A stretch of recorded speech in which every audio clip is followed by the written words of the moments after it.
Hello friends, welcome to all in my channel learn with Sujata Sahu. इस video में हम बात करेंगे कि आप एक परफेक्ट लेसन प्लान कैसे बना सकते हैं। लेसन प्लान आपको सेमेस्टर 3 में बनाना पड़ेगा। जो बच्चे या फिर जो स्टूडेंट्स बीएड कर रहे हैं, उसके बाद आपको 40 लेसन प्लान की टीचिंग आप किसी स्कूल में करेंगे, जिसे हम प्रैक्टिस टीचिंग कहते हैं। उसके बाद 2 आपको लेसन प्लान आपके फाइनल एग्जाम के लिए बनाना पड़ेगा। तो मैं कोशिश करूंगी कि आपको अच्छे से इजी वे में समझ में आ जाए, और किन बातों का आपको ध्यान रखना है वो भी बताऊंगी, और क्या क्या चीजें ऐड करके आप अपने लेसन प्लान को बहुत ही अट्रैक्टिव और बेटर बना सकते हैं। तो स्टार्ट करते हैं वीडियो। लेसन प्लान, सबसे आपको नंबर डालना है। लेसन प्लान नंबर फर्स्ट है, सेकंड है, थर्ड है कि क्या है, ठीक। तो आप ये मेंशन करेंगे। यहाँ पे इन्होंने इसे ब्लैंक छोड़ दिया है, लेकिन आपको अपना नंबर लिखना है। उसके बाद आपको डेट लिखनी है। जिस डेट को आप लेसन प्लान वो क्लास में आप टीचिंग करेंगे, उस दिन की डेट आपको मेंशन करनी है। उसके बाद क्लास, किस क्लास को आप पढ़ाने जा रहे हैं, या फिर ये टॉपिक जो लिया है आपने वो किस क्लास का है, तो आपको क्लास मेंशन करनी है। उसके बाद यहाँ पे है सब्जेक्ट साइंस। सब्जेक्ट साइंस, आप साइंस का बना रहे हैं तो साइंस लिखेंगे, इकोनॉमिक्स का बना रहे हैं कि इंग्लिश का बना रहे हैं कि हिंदी का, तो आप उसके अकॉर्डिंग सब्जेक्ट लिखेंगे। उसके बाद यहाँ पे पीरियड है। पीरियड में आप कौन से पीरियड में आप टीचिंग करने जा रहे हैं, आपको ये मेंशन करना है। ड्यूरेशन 35 या 30 मिनट्स का जनरली एक पीरियड होता है, तो आपको वो ड्यूरेशन टाइमिंग यहाँ पे मेंशन करनी है। फिर जो सबसे मेन टॉपिक है उसका नाम यहाँ पे लिखना है आपको, टॉपिक, कि आप कौन सा टॉपिक पढ़ाएंगे बच्चों को। चेंजेस अराउंड अस, यानी ऐसे जो परिवर्तन हमारे आसपास जो होते हैं उनके बारे में प्यूपिल टीचर पढ़ाने जा रहा है। तो सबसे पहले आपने इतनी चीज़ें नोट डाउन की। उसके बाद आता है जनरल एम्स, यानी कि आप जो टॉपिक पढ़ाने जा रहे हैं उसका कोई ना कोई उद्देश्य होगा। बिना उद्देश्य के तो हम नहीं पढ़ाएंगे, या फिर बिना उद्देश्य के हम कोई बात नहीं समझाएंगे बच्चों को। तो इसमें क्या क्या आपके जनरल एम है। आप 2 से 3 पॉइंट्स लिख सकते हैं, लेकिन हम लोग को मैक्सिमम कहा गया था कि 5 पॉइंट्स लिखने हैं, तो हम लोगों ने 5 पॉइंट्स लिखे थे। सबसे पहला पॉइंट ये था कि अगर आप ये टॉपिक पढ़ा रहे चेंजेस अराउंड अस, तो बच्चों में क्या डेवलप होगा, बच्चों में इंटरेस्ट डेवलप होगा साइंस सब्जेक्ट के प्रति। उसके बाद बच्चे साइंटिफिक फैक्ट से अवेयर होंगे, जो वो अपनी डेली लाइफ में यूज़ कर पाएंगे। उसके बाद थर्ड पॉइंट है to develop scientific attitude in pupils. Fourth one is to develop reasoning analytical thinking in students. अब कोई भी चेंज होगा तो बच्चे सोचेंगे कि अगर ये चेंज हुआ है तो क्यों हुआ है।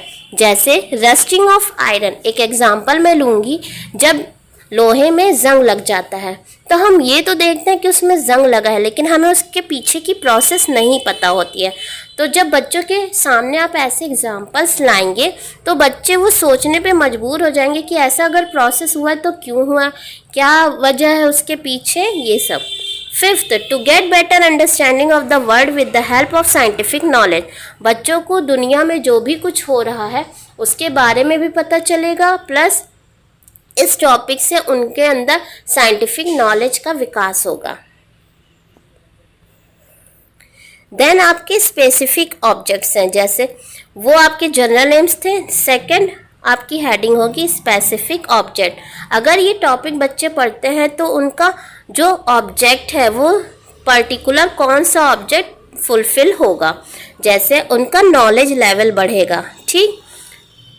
बच्चे, students will be able to have basic knowledge about different types of changes around them. बच्चे ये जान पाएंगे कि चेंजेस कितने तरह के होते हैं, कौन कौन से चेंजेस किसके अंडर आते हैं। तो आपको ये कॉलम बनाना है, जहाँ एक तरफ आप लेवल्स लिखेंगे, दूसरी तरफ आप ऑब्जेक्टिव्स लिखेंगे। देखिए, ये वीडियो मेरे कॉलेज के अकॉर्डिंग है, तो मैंने उस तरह से समझा। अगर आपके कॉलेज में दूसरी तरह बताया गया होगा तो आप उसके अकॉर्डिंग लिखेंगे। सेकेंड है students will be able to understand about properties of these changes. अगर कोई चेंज हो रहा है तो उनकी प्रॉपर्टीज़ में क्या, यानी उनके गुणों में क्या बदलाव आएंगे, ये सब बच्चे जान पाएंगे। सेकेंड पॉइंट है understanding level. Students will be able to have understanding of different types of changes around them and how they take place. बच्चे ये भी समझ पाएंगे कि जो चेंज हो रहा है वो क्यों हो रहा है, कौन कौन सी चीज़ें उसको इफ़ेक्ट कर रही हैं। जैसे मान लीजिए कोई चेंज हो रहा है, जैसे हम कहते हैं मेल्टिंग ऑफ आइस, ठीक। तो मेल्टिंग ऑफ आइस में क्या क्या चीज़ें ज़िम्मेदार हैं, टेम्परेचर हो सकता है, ह्यूमिडिटी हो सकती है, ये सारी चीज़ें। यहाँ पे मैंने आपको एक एग्जांपल बताया है। इस नेक्स्ट है students will be able to understand the process of changes. ये मैंने आपको पहले भी बताया था कि जैसे कोई भी चेंज हो रहा है, फिजिकल चेंज हो रहा है कि केमिकल चेंज हो रहा है, तो उसका क्या प्रोसेस है वो बच्चे जान पाएंगे। एप्लीकेशन लेवल आपको इस तरह से लिखना है। अगर आप इसका स्क्रीनशॉट लेना चाहते हैं तो आप स्क्रीनशॉट भी ले सकते हैं। उसके बाद सब में मैंने देखा है कि 2-2 पॉइंट्स हैं, तो आप 2 पॉइंट्स लिख सकते हैं, मिनिमम 2 पॉइंट्स, और मैक्सिमम शायद 3 या 4 आप लिख सकते हैं, लेकिन आप 2 लिखिए क्योंकि लेसन प्लान आपका बहुत टाइम लेता है। अगर student first time lesson plan बना रहे तो उसके 3 आवर्स तो चले ही जाते हैं आराम से, क्योंकि इसको डेकोरेट करना प्लस क्वेश्चन सोचना फिर उसको लिखना, ये सब। 4th पॉइंट है एनालिसिस लेवल, ठीक। Students will be able to analyse their different types of changes which occur around them, ठीक। उसके बाद है 2nd point, students can deeply analyse the process involve these changes to occur. Synthesis level, ये आप लिख सकते हैं। उसके बाद यहाँ देखिए 2 पॉइंट्स इसमें है। फिर 6th है इवैल्यूएशन लेवल, बच्चे इवैल्यूएट कर पाएंगे, मूल्यांकन कर पाएंगे कि जितना भी आपने उनको पढ़ाया है समझाया है उसका क्या निचोड़ आया है, वो खुद जज करेंगे कि क्या कैसे कैसे ये प्रोसेस हुआ है, ठीक। आप देखिए यहाँ पे नेक्स्ट आपकी हेडिंग होगी मटेरियल एड। ध्यान रहे आपको ब्लैक और ब्लू पेन ही यूज़ करना है, और अगर आपको लाइन ड्रॉ करनी तो वो ब्लैक स्केच से आप यूज़ कर सकते हैं, अदरवाइज़ बाकी कोई भी पेन आप यूज़ नहीं कर सकते हैं।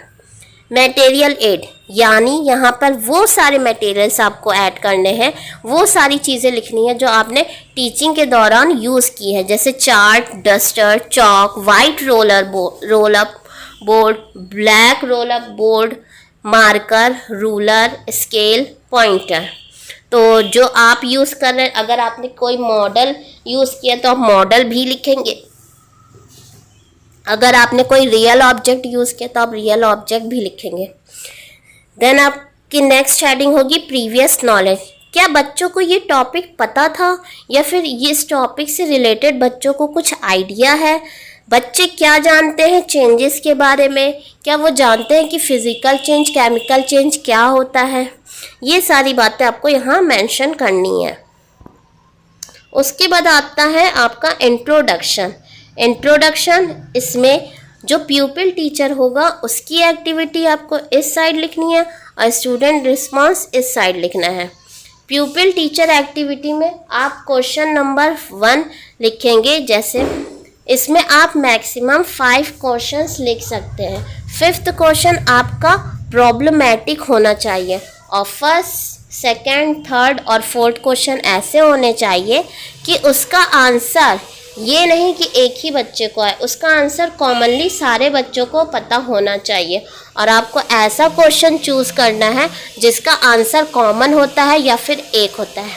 मैं यहाँ पे एक एग्जांपल लेना चाहूँगी, जैसे अगर मैं किसी से कहूँ which planet is called as blue planet, कौन से प्लैनेट को, कौन से ग्रह को हम नील ग्रह या फिर ब्लू प्लैनेट कहते हैं, तो ये कॉमनली हर बच्चे को पता है 6th या 7th क्लास के कि ब्लू प्लैनेट अर्थ को कहा जाता है। तो हमारे पास ये आंसर कॉमनली सारे बच्चों से है, तो आपको ऐसे ही क्वेश्चन पुटअप करने हैं जिसका आंसर कॉमन आए।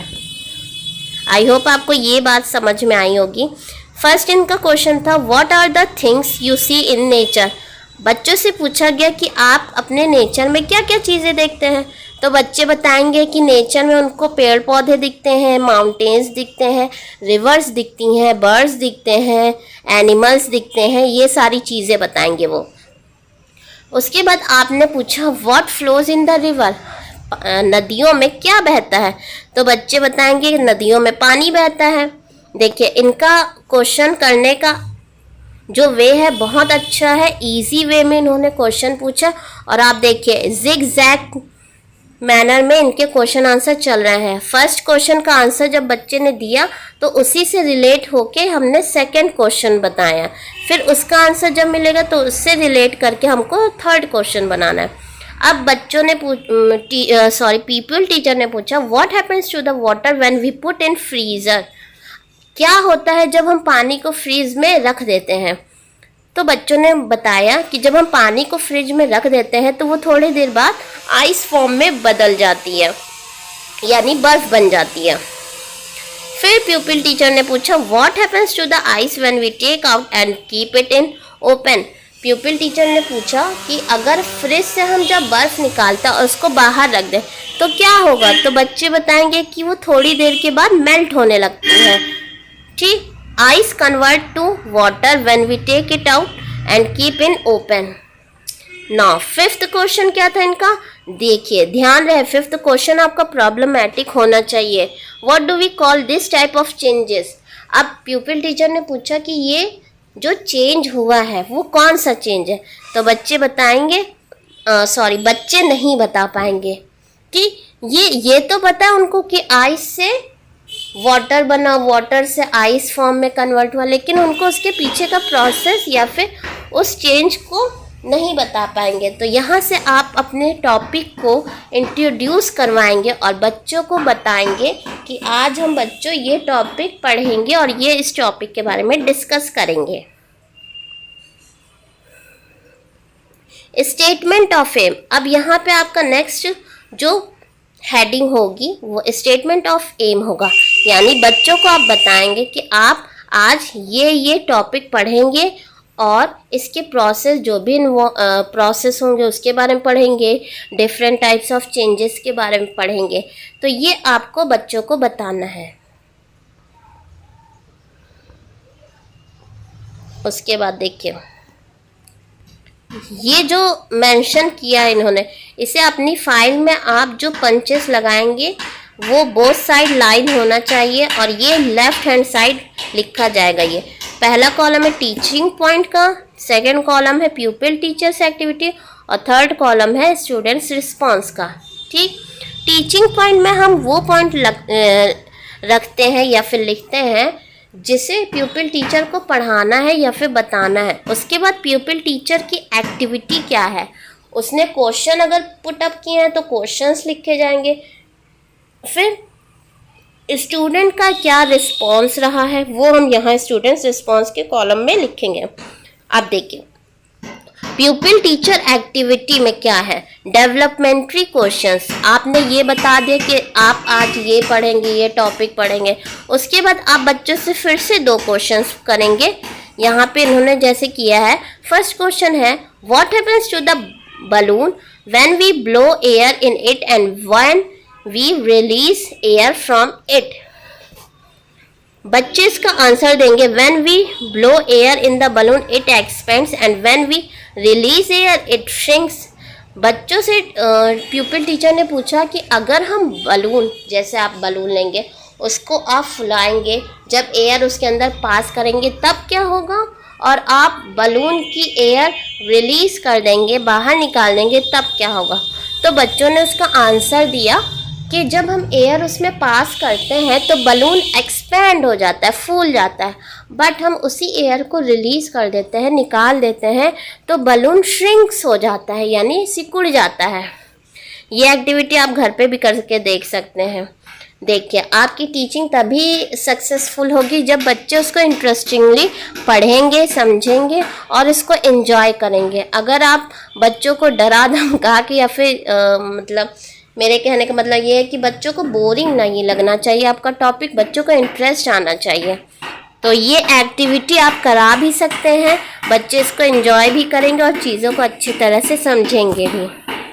Reversible change. अब जो प्यूपिल टीचर है यहाँ पे सेकंड क्वेश्चन उन्होंने पूछा what do we call this type of change. अब प्यूपिल टीचर ने पूछा अच्छा इस चेंज को हम क्या कहेंगे कि पहले तो वो एक्सपैंड हुआ बलून, उसके बाद वो श्रिंक हो गया। तो बच्चे उसका जवाब नहीं दे पाएंगे, तब प्यूपिल टीचर अपना पॉइंट लिखेगा रिवर्सिबल चेंज। ये आप ब्लैक बोर्ड में भी लिख सकते हैं कि आपने फर्स्ट पॉइंट क्या पढ़ा है, रिवर्सिबल चेंज। अब प्यूपिल टीचर क्या करेगा, उस रिवर्सिबल चेंज की डेफिनेशन आप लिखेंगे। यहाँ पे इन्होंने जैसे डेफिनेशन लिखी है, और बच्चे स्टूडेंट्स आर लिसनिंग। अब कुछ बच्चे नोट डाउन भी करते हैं, तो आप लिख सकते हैं स्टूडेंट्स आर राइटिंग या फिर स्टूडेंट्स आर लिसनिंग, ये सब भी लिख सकते हैं। यहाँ पे देखिए इन्होंने डेफिनेशन लिखी है, प्लस ये एग्जांपल दिए, melting of ice and freezing of water. मैं बहुत इजी वे में आपको समझाने की कोशिश कर रही हूँ। आई होप मेरी मेहनत सफल होगी और आपको समझ में आएगा। अगर आप इसे लिखना चाहें तो आप लिख भी सकते हैं, ठीक। सेकेंड है blowing of balloons and releasing air from it, ये हो गया आपका रिवर्सिबल चेंज। उसके बाद प्यूपिल टीचर ने क्या बताया, अब ये देखिए टीचिंग मेथड। यहाँ पर टीचर ने जो पूछा था बलून के बारे में, ये आपको राइट हैंड साइड लिखने हैं, ठीक। वो लेफ्ट हैंड साइड लिखना था और ये राइट हैंड साइड। यहाँ पे इन्होंने डिमॉन्स्ट्रेशन मेथड यूज़ किया है। डिमॉन्स्ट्रेशन मेथड मतलब जैसे हम कोई चीज़ दिखा के शो करके उसको, उस टॉपिक को या फिर उस पॉइंट को एक्सप्लेन करें या समझाएं, तो इन्होंने बलून का यूज़ किया था, इसलिए हमने डिमॉन्स्ट्रेशन मेथड यूज़ किया। मटेरियल एड, अगर आप कोई मटेरियल लाए हैं तो आपको यहाँ पे मेंशन करना पड़ेगा। उसके बाद अगर आपने ब्लैक बोर्ड में कुछ लिखा है तो आपको ब्लैक बोर्ड वर्क में ये जैसे रिवर्सिबल चेन इन्होंने लिखा होगा तो इन्होंने यहाँ पे मेंशन किया। आप जो जो चीज़ ब्लैक बोर्ड पे करेंगे, चाहे आप चार्ट आपने साइड में यूज़ किया है या फिर आपने ब्लैक बोर्ड में कुछ लिखा, तो वो सब आपको यहाँ पे डिटेल्स लिखनी पड़ेगी। फिर इन्होंने डेमोन्स्ट्रेशन मेथड के बाद एक्सप्लेनेशन मेथड का यूज़ किया है, क्वेश्चन आंसर का मेथड यूज़ किया है। तो ये आपको सब मेथड यूज़ किए हैं जो आपने, वो आपको मेंशन करना पड़ेगा। अब फिर ये देखिए, ये आपको लेफ्ट हैंड साइड लिखना है। Teaching point, प्यूपिल teacher activity, students response. फिर इन्होंने कुछ क्वेश्चंस पुटअप किए हैं बच्चों से, डेवलपमेंट्री क्वेश्चन ये, उसके बाद ये लिखा है। उसके बाद इन्होंने बताया है इरिवर्सिबल चेंज क्या होता है।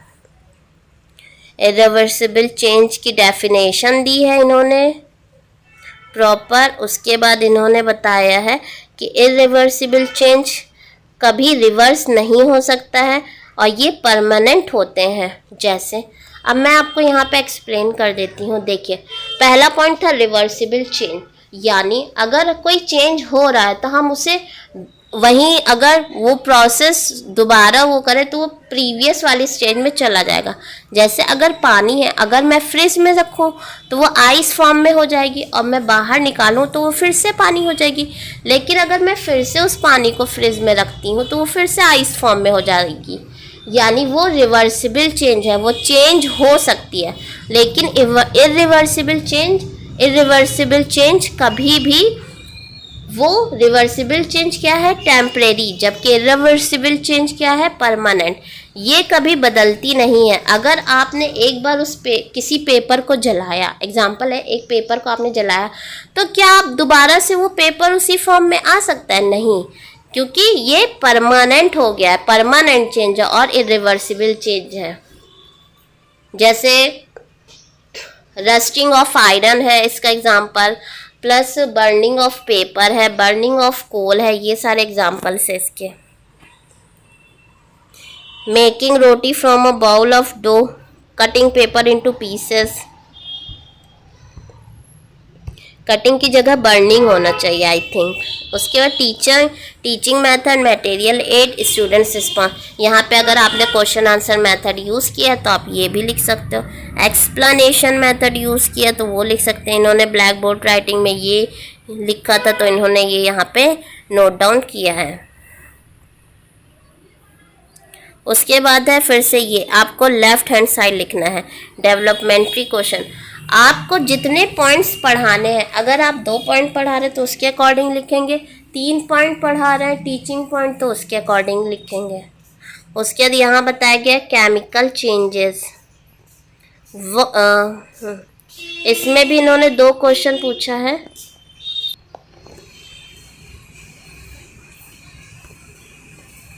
इन्होंने फर्स्ट क्वेश्चन पूछा है how do you make curd at home, आप दही कैसे बनाते हो घर पे? तो बच्चे बताएंगे we make curd by adding a small amount of curd to the milk. अब देखिए दही दो तरीके से बनाई जाती है। कुछ लोग दूध में थोड़ी सी दही मिला देते हैं और उसी से वो दही बन जाती है। उसके बाद अब फिर उन्होंने प्यूपिल टीचर ने दूसरा पॉइंट पूछा, दूसरा question, what this type of change is called where a new substance is form. अच्छा, इस टाइप के चेंज को हम क्या कहते हैं जिसमें दो चीज़ें मिलके एक नई चीज़ बन जाए। तो बच्चे उसका आंसर नहीं दे पाएंगे। तब हम बताएंगे, मतलब प्यूपिल टीचर बताएगा केमिकल चेंज के बारे में, वो बताएंगे। अब केमिकल चेंज जो है उसे यहाँ पे लिखना चाहिए जहाँ पे लिखा है this type of change are called chemical change, इस लाइन के सामने, ठीक। उसके बाद है this type of change are called chemical change, such changes are permanent and can not be reverse. ऐसे टाइप के चेंज को जिसमें कोई न्यू सब्सटेंस बन जाए, न्यू चीज़ बन जाए, उसे हम केमिकल चेंज कहेंगे। ये क्या होते हैं, ये परमानेंट होते हैं और कभी ये बदले नहीं जा सकते हैं। New substance is obtained from the old substance with the completely different properties. अब देखिए एक या दो चीज़ों से मिलके जो नई चीज़ बनती है, थर्ड चीज़ बनती है, जो सब्सटेंस बनता है, उसकी प्रॉपर्टी उन दो या फिर ओल्ड सब्सटेंस से बिल्कुल अलग हो जाती है। तो ये बच्चों को बताया गया। स्टूडेंट्स आर लिसनिंग केयरफुल, बच्चे बहुत ध्यान से इस बात को सुन रहे हैं। एग्जाम्पल, जैसे इन्होंने एग्जाम्पल दिया, formation of curd from milk, rotting of fruits and vegetables and burning of candles. ये कुछ एग्जाम्पल्स इन्होंने दिए हैं, जैसे कैंडल का जलना और दही का बनना दूध से, फिर रोटिंग ऑफ फ्रूट्स एंड वेजिटेबल्स, ठीक। उसके बाद ये आपको राइट हैंड साइड लगाना है, ये pages teaching method, material aid और ब्लैक बोर्ड वर्क। ये देखिए यहाँ पे डिमॉन्स्ट्रेशन मेथड, जो अगर आपने कुछ दिखाया, एक्सप्लेनेशन मेथड तो होगा ही क्योंकि आप बच्चों को बता रहे हैं। फिर ये इन्होंने फोर्थ पॉइंट लिया फिजिकल चेंज, तो आप इसका स्क्रीनशॉट ले सकते हैं और मैंने आपको समझा दिया है। बस ये क्वेश्चंस आप पढ़ लीजिएगा एक बार, आंसर्स। अगर आप इन सारी चीज़ों को देख के बहुत ध्यान से बनाएंगे अपना लेसन प्लान, तो आपका लेसन प्लान बहुत परफेक्ट बनेगा और बहुत ही अच्छे तरीके से, और आप इसको एक्सप्लेन भी बहुत अच्छे इजी वे में कर पाएंगे। बच्चों को भी ये चीज़ बहुत अच्छे से समझ में आ जाएगी। हमारा मेन मकसद है कि जब आप टीचिंग कर रहे हो तो जो आपने पढ़ाया है टॉपिक या फिर कोई भी पॉइंट, वो बच्चों को आना चाहिए। ऐसा नहीं होना चाहिए कि बच्चे मतलब बोरियत महसूस करें या फिर उनको या फिर समझ में ना आए। आप देखिए इन्होंने यहाँ पे आई थिंक फोर्थ पॉइंट पढ़ा है। इस पेज के बाद आपका ये जो है कॉम्प्रिहेंसिव क्वेश्चन, इसकी हेडिंग आप डालेंगे। कॉम्प्रिहेंसिव क्वेश्चंस ऐसे क्वेश्चंस होते हैं जो आपने टीचिंग कर ली, उसके बाद बच्चों से आप पूछेंगे कि बच्चों को क्या क्या समझ में आया है, क्या क्या नहीं समझ में आया। तो आपको इसमें क्वेश्चंस थोड़े इजी रखने चाहिए, ये मैं कहूँगी इजी, और बच्चे तुरंत आंसर दे पाएँ। यानी इसमें हम लॉन्ग आंसर नहीं इंक्लूड करेंगे, ऐसे टाइप क्वेश्चन नहीं इंक्लूड करेंगे। वन वर्ड हम यूज़ कर सकते हैं या फिर फिलअप के टाइप का यूज़ कर सकते हैं। पहला इनका है give an example of reversible change.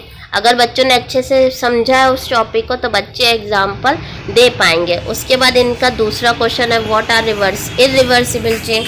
Third question है give two examples of chemical change, which type of change are temporary and reversible, which type of change is melting of facts.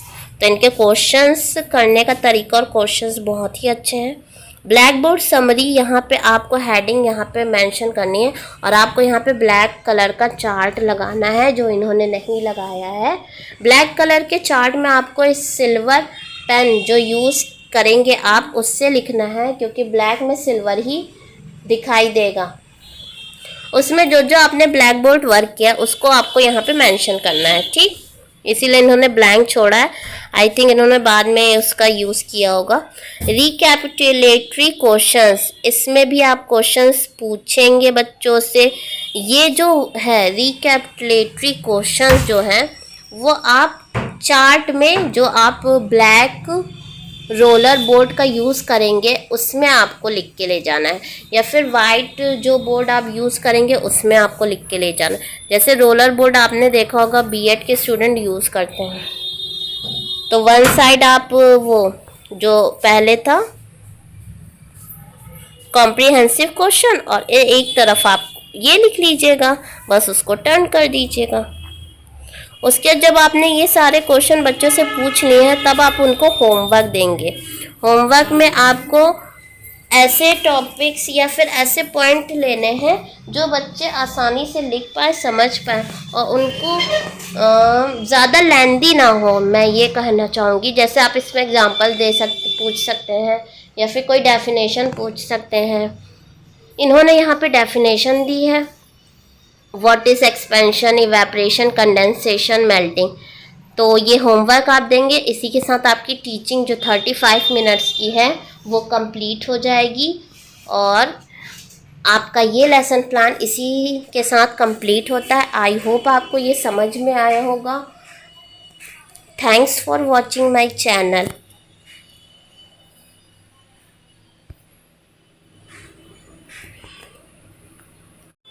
I hope आपको ये video समझ में आया होगा और better लगा होगा। अगर आपकी इससे कुछ हेल्प हो सकती है तो मुझे बहुत खुशी होगी।